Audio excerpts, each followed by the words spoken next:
Halo Lenga Doho. Lenga adalah bahasa Bima dan saya orang Bima. Lenga artinya teman. Nah, halo Lenga Doho berarti halo teman.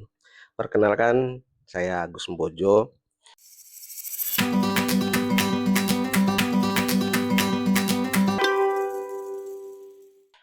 Saya ingin sedikit bercerita pengalaman terkait dengan aktivitas sebagai seorang jurnalis atau wartawan.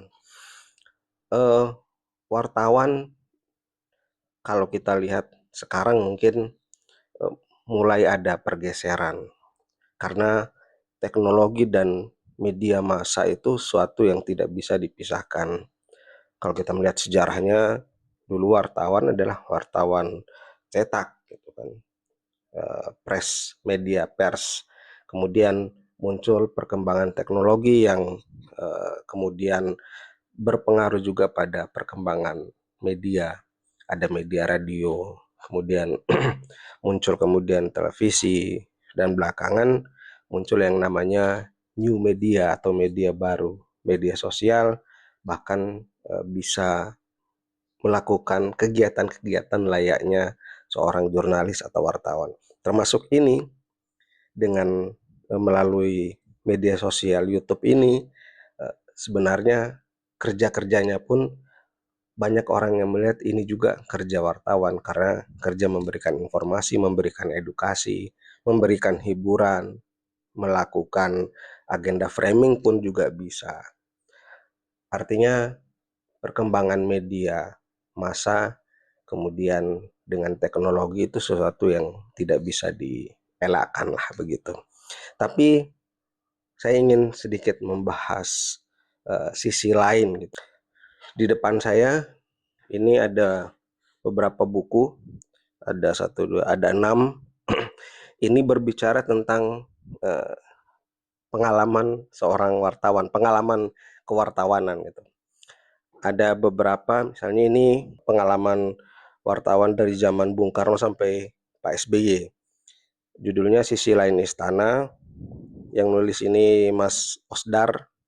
Beliau adalah mantan wartawan Kompas, sudah pensiun, pernah meliput di istana juga, dan yang saya tahu beliau juga pernah bercerita tentang jelang reformasi 98, jadi beliau sudah di istana. Ini cukup menarik, ada banyak cerita yang bisa dilihat, bisa dibaca terkait dengan aktivitas kewartawanan. Kemudian selanjutnya ini juga ada yang menurut saya cukup menarik gitu. Dari Yayat R. Cipasang, ini Kang Yayat, insya Allah saya kenal orangnya. Judulnya DPR Salah Gaul. Kang Yayat memang ini beliau sebagai seorang jurnalis cukup lama meliput di DPR. Jadi berbagai aktivitas beliau sebagai seorang jurnalis, kemudian sebagai pribadi pasti sudah tahu dan punya banyak cerita-cerita tentang aktivitas jurnalistiknya di DPR gitu. Banyak cerita-cerita yang menarik, terutama di sini agenda-agenda DPR gitu ya, agenda-agenda rapat kerja. Nah, beliau ceritakan juga di sini, misalnya dari yang stres hingga yang waras, banyak-banyak tema yang menarik untuk dibaca di sini. Selanjutnya saya juga punya buku ini dari Deti Mega, BLSKN, mungkin belusukan kali ya. Catatan kecil wartawan centil. Ini kalau tidak salah Mbak Deti ini menceritakan tentang pengalamannya meliput di Balai Kota. Balai Kota itu kantor Gubernur DKI Jakarta. Kalau tidak salah ini waktu Pak Jokowi menjadi Gubernur DKI Jakarta. Selanjutnya saya jabarin aja nih. Ada dari Erik Purnama Putra. Insya Allah saya juga kenal ini wartawannya dan masih aktif masih di lapangan wartawannya walaupun nggak sesering dulu gitu ya. Judulnya Menjadi Wartawan dan Seikat Kisah yang Menyertainya. Saya kenal karena kami sama-sama dari lulusan kampus yang sama, Universitas Muhammadiyah Malang. Nah, banyak cerita yang disampaikan oleh Mas Erik ini terkait dengan kewartawanan gitu. Aktivitas-aktivitas mungkin hal yang rutin, hal yang suatu peristiwa menyangkut wartawan, tapi itu diceritakan menjadi sesuatu yang sangat menarik. Bagaimana ceritanya nanti bisa juga kita baca di bukunya Mas Erik. Mas Erik ini kalau nggak salah sekarang dia juga liputan di Istana Kepresidenan. Selanjutnya adalah buku Wartawan Istana Menulis, Kisah di Balik Liputan Istana Era Soeharto sampai Jokowi. Nah, ini banyak wartawan yang menulis ya, dari wartawan senior karena mereka liputan dari zaman Pak Harto gitu kan. Mungkin kita masih kecil, mungkin ada yang belum lahir, mungkin saya masih kecil, masih belum jadi wartawan, dan sampai era Jokowi. Nah, artinya kita bisa melihat berbagai perspektif cara kerja wartawan, terutama di lingkungan istana. Karena sedikit saya cerita, kerja wartawan di lingkungan istana itu cukup berbeda dengan wartawan di pos-pos liputan yang lainnya, baik di DPR maupun di kementerian atau lembaga. Di balai kota misalnya, itu berbeda cara kerja wartawannya. Setiap tempat, setiap lokasi liputan itu punya story yang menarik sebenarnya. Dulu mungkin kita tidak sadar itu. Bahkan saya pun, bahkan mungkin teman-teman wartawan yang lain pun, atau yang mungkin pernah menjadi wartawan, tidak sadar bahwa apa yang mereka lakukan dulu itu punya cerita yang menarik. Misalnya ketika saya menjadi wartawan baru di Jakarta, saya punya cerita perbedaan media. Dulu saya wartawan di daerah, wartawan koran, liputan ya just liputan gitu. Datang ke tempat liputan, nulis mungkin yang ada yang dianggap penting, wawancara, selesai santai. Ketika saya masuk di Jakarta, itu berbeda karena berbeda platform gitu kan. Waktu pertama saya media online, turun liputan, nggak lama ditelepon, beritanya mana. Saya juga kaget, cepat banget mintanya. Dan ternyata memang wartawan media online adalah setiap menit adalah deadline, sehingga harus cepat.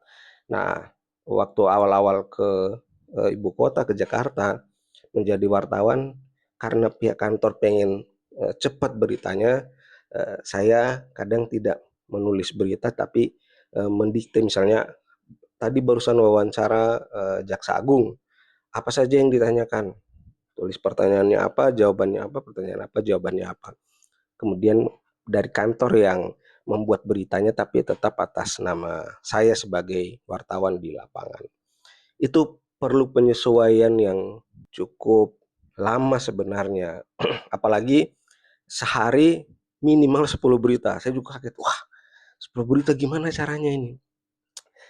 Ternyata ya seiring berjalannya waktu, otomatis kita bisa menyesuaikan dengan tuntutan-tuntutan tersebut. Bahkan 10 berita rasanya sangat sedikit gitu. Kita bisa jauh melebihi daripada jumlah berita minimal 10 tersebut. Banyak hal lain yang tentunya teman-teman wartawan maupun mantan wartawan punya cerita masing-masing di tempat liputannya masing-masing gitu. Satu lagi buku yang ingin saya perkenalkan terkait dengan dunia kewartawanan, Di Balik Layar Jokowi, Kisah Wartawan Istana Kepresidenan. Kebetulan ini buku saya, promo dikit. Buku sebenarnya udah lama, ini buku 2019.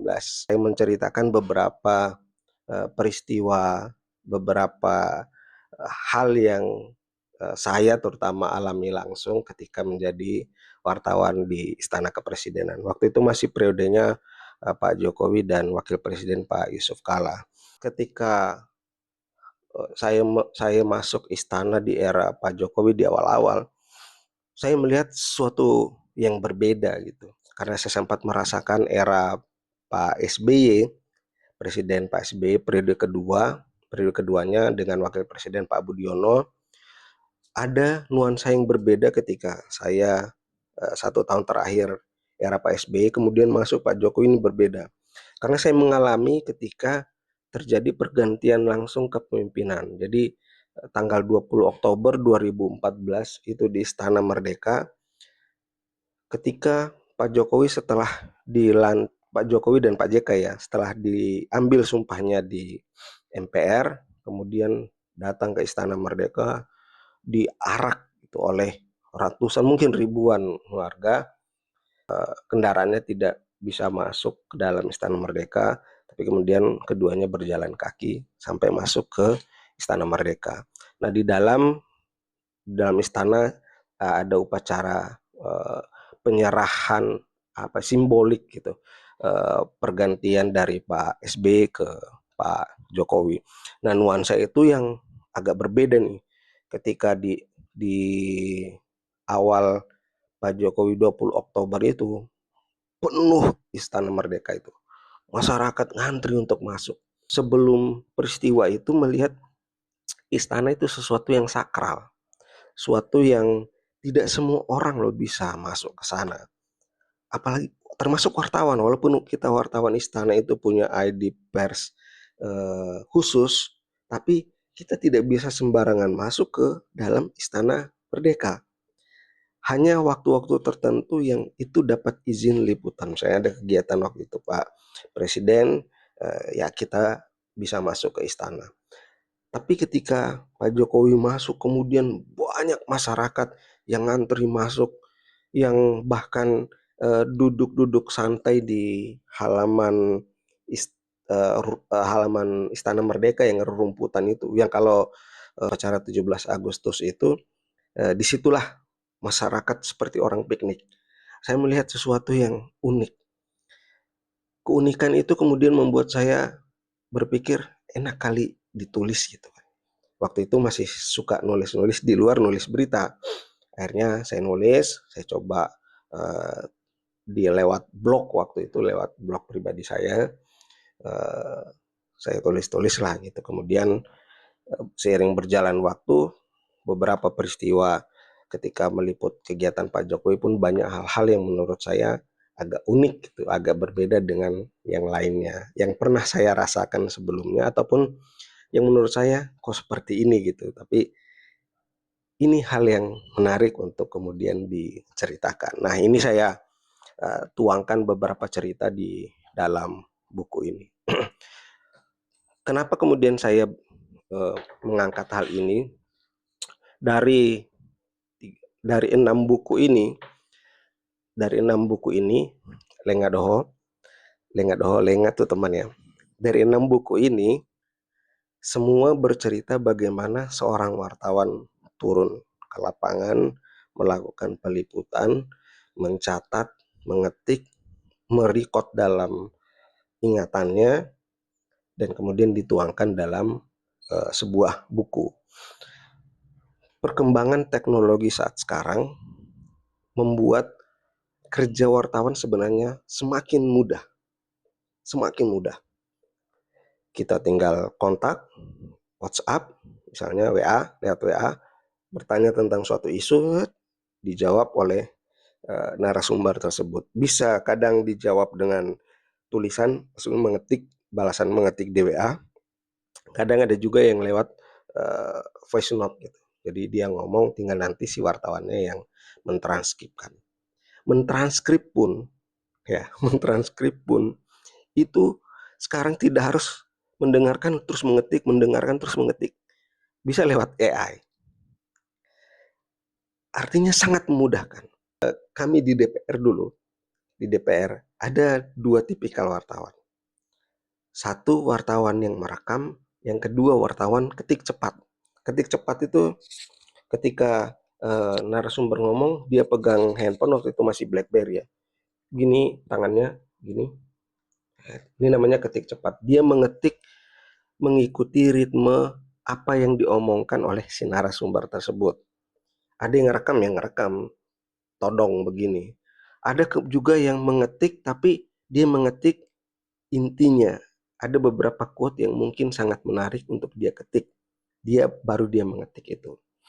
Tapi ada yang mengetik cepat, ngetik di handphone. Jadi dia kadang tidak melihat hurufnya apa aja, ngelihat narasumbernya, menatapi narasumbernya, tapi jarinya ngetik begini, 11 jari begini. Cepat dan akurasinya sangat akurat. Paling ada kesalahannya hanya miss beberapa huruf gitu. Ya mungkin 90%-an lebih gitu. Itu akurat. Dan itu yang waktu itu menjadi suatu keahlian yang tidak semua orang bisa mendapatkan, tidak semua wartawan bisa mendapatkan itu. Cepat sekali, dia ngetik, nggak perlu ngelihat. Dan waktu itu ada namanya Mbak Wita di lingkungan pergaulan kami. Ada namanya Mbak Wita, wartawan media Indonesia kala itu.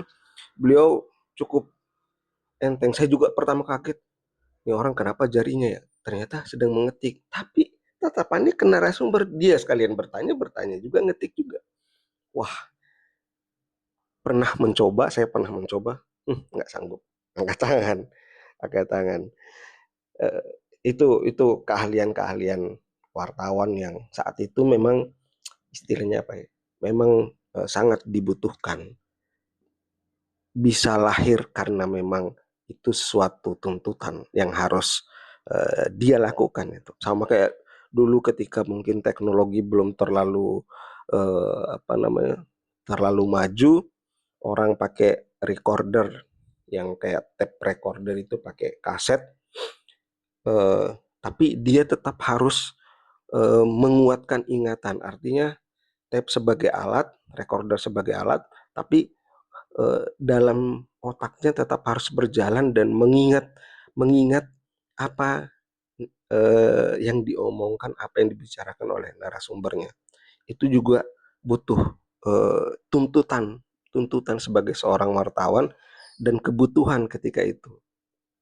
Ketika mungkin dia lupa, baru kemudian buka lagi recordernya untuk sekedar sebagai reminder dia apa saja sih yang diomongkan oleh narasumbernya tersebut.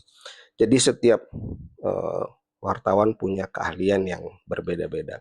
Nah, kondisi sekarang dengan perkembangan teknologi yang cukup canggih, dengan munculnya new media, media-media baru, tentu memberi imbas ke selain medianya, termasuk cara kerja wartawannya.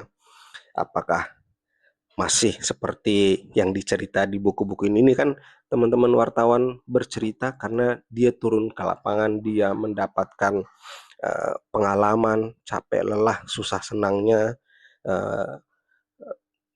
Ini diceritakan semua di dalam buku, bagaimana mereka melihat respon narasumber, respon pejabat ketika ditanya tentang sesuatu. Ini semua ditulis di dalam sebuah buku. Nah, bagaimana kondisi sekarang, cara kerja wartawan sekarang di tengah gempuran teknologi yang cukup masif.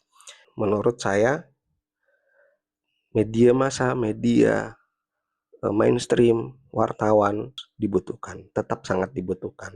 Walaupun mungkin sekarang orang sudah banyak beralih ke new media, media-media baru, media sosial yang cukup cepat memberikan informasi. Memang media mainstream tidak bisa untuk menyalip kecepatan dari new media atau media sosial tersebut. Tapi satu kelebihan media mainstream adalah dia punya kode etik dan dia melakukan cross check terkait dengan suatu peristiwa, menjernihkan suatu peristiwa, kemudian melawan hoax-hoax yang sekarang kita tidak tahu apakah suatu informasi ini benar apa tidak, kita tidak tahu, dan itu salah satu fungsi media. Termasuk wartawannya, menurut saya wartawan tetap harus turun ke lapangan, melihat, mengembangkan rasanya untuk membuat sebuah berita. Membuat berita lewat ChatGPT misalnya sangat mudah sekarang. Tinggal suruh buatkan berita ini, buatlah berita. Tapi lagi-lagi tidak ada rasa ketika mesin tersebut yang membuat. Berbeda ketika seorang wartawannya turun membuat berita, melakukan peliputan, dia lihat langsung, dia rasakan langsung. Itu yang berbeda dengan ketika perkembangan teknologi sekarang ini. Saya berharap walaupun dengan munculnya teknologi yang semakin memudahkan wartawan, tapi wartawan kemudian tetap melakukan kegiatan peliputan, tetap minimal ada cerita-cerita dalam buku-buku seperti ini, bagaimana interaksi dia ketika melakukan liputan, bagaimana interaksi dia ketika berada di suatu wilayah untuk melakukan liputan, bagaimana interaksi dia ketika berhadapan dengan narasumbernya. Itu yang ingin saya ceritakan. Mungkin ke depan saya juga akan bercerita lagi. Ada banyak buku ini, satu-satu enak, menarik rasanya kalau kita kupas. Termasuk mungkin mengundang beberapa teman-teman yang masih menjadi wartawan atau mungkin pernah menjadi wartawan. Jangan lupa subscribe akun saya, Agus Mbojo, share, like, dan komen akun ini untuk seterusnya bisa berkembang. Terima kasih. Lenga Kalembo Ade. Assalamualaikum warahmatullahi wabarakatuh.